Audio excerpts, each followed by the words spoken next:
过年时好几天没用电脑，回来就遇到了闹心事。年前还能正常使用的电脑，忽然开始频繁绿屏，且没有什么规律，尤其是在剪视频时，20分钟就要卡死一次。排查了主要硬件没有问题，且不是我常用的软件导致。由于电脑是5年前买的，配置已经远远过时，只能勉强满足日常需要，所以我决定干脆换新。在下单的前一刻，我想起来孔子的一句老话：维修电脑有3宝，重启重装换电脑，然后尝试重装了显卡驱动。神奇的事发生了，困扰好几天的问题就此解决，并且性能还提升了一小截。由此就有了这期视频选题：电脑上的驱动到底是什么？为什么会有这么大的影响？我们应该怎么给电脑装驱动呢？首先是第一个问题，什么是驱动？我们都知道，电脑一般有2个重要的部分，硬件和操作系统，两部分互相协作，我们才能正常使用。但默认情况下，硬件和操作系统是无法识别的，也根本不明白对方是谁，要干嘛。就像我和一个外国人说话，大家都不会外语，根本听不懂。这个时候就需要使用驱动程序，告知操作系统硬件的存在，并且充当翻译官，保证双方能够互相听懂对方的话，使硬件可以控制操作系统，操作系统可以控制硬件。可以说，驱动程序在计算机中是非常重要的，没有驱动就没有办法正常使用。既然驱动这么重要，为什么很多时候我们没有装过驱动，电脑也能用呢？这是多方面原因导致的。一是因为在 Windows 的操作系统里已经有默认的简单驱动了，所以我们装完系统后，鼠标、键盘、显示器都可以正常操作，但这个驱动一般比较简单，只能保证基本的使用。二是现在的 Win10、Win11 联网后，只要开着系统更新，就会自动装驱动，但这个驱动往往只是通用版，有时识别硬件型号也不是特别的精准，可能会有一些问题，或者不能完全发挥出硬件的性能。视频开头我遇到的问题，可能就是自动更新导致的，并且自动更新只会安装如显卡、网卡等必要硬件的驱动，如果你有些小众或者老旧硬件，可能就无法安装了。三是如果你购买的是笔记本，那在出厂时厂商就已经打好驱动了，不用自己再手动装。那什么时候需要自己手动装驱动呢？一是自己安装或者重装了系统，此时系统百废待兴，一般需要装驱动才能使用。二是安装或者更换了新的硬件之后，需要给新硬件装驱动。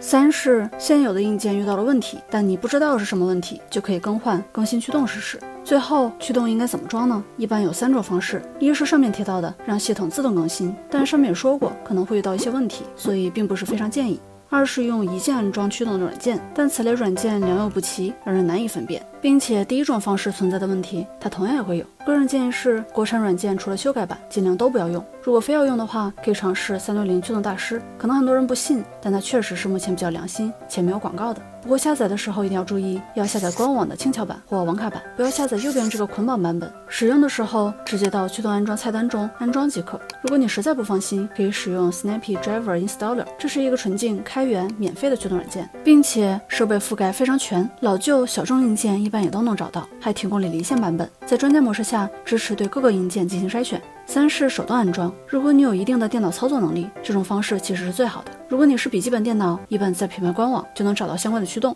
首先从购买记录或者背面的贴纸中找到自己的品牌和型号，然后在搜索引擎搜索电脑品牌加驱动安装关键词，找到官网的驱动界面，搜索自己的笔记本型号，就能找到想要的驱动，下载下来安装即可。台式机需要先识别硬件型号，如果电脑是自己买的，直接查看购买记录即可；如果不是自己买的或者不清楚，就要手动查看了。直接查看有点麻烦，可以下载一个图八工具箱，点击左上角的硬件信息，就能查看 CPU、主板、内存、显卡等设备的信息和品牌。有了型号之后，就需要去找驱动了。找驱动一般有2种方式，一种是使用第三方网站，比方说我用的比较多的是一个叫 DriverPack 的网站，它还提供了一个一键安装驱动的软件，但由于有捆绑，不建议使用。点击右上角的驱动程序搜索，直接在搜索框搜具体的硬件型号即可。但此类网站的驱动可能并不是非常齐全，个人还是建议使用第2种方法，直接去硬件官网下载。比如你是英伟达的显卡，直接搜索引擎搜索英伟达驱动，就能找到英伟达的驱动下载界面，根据具体的型号筛选，就能得到相应的驱动了。同理，如果你是 AMD，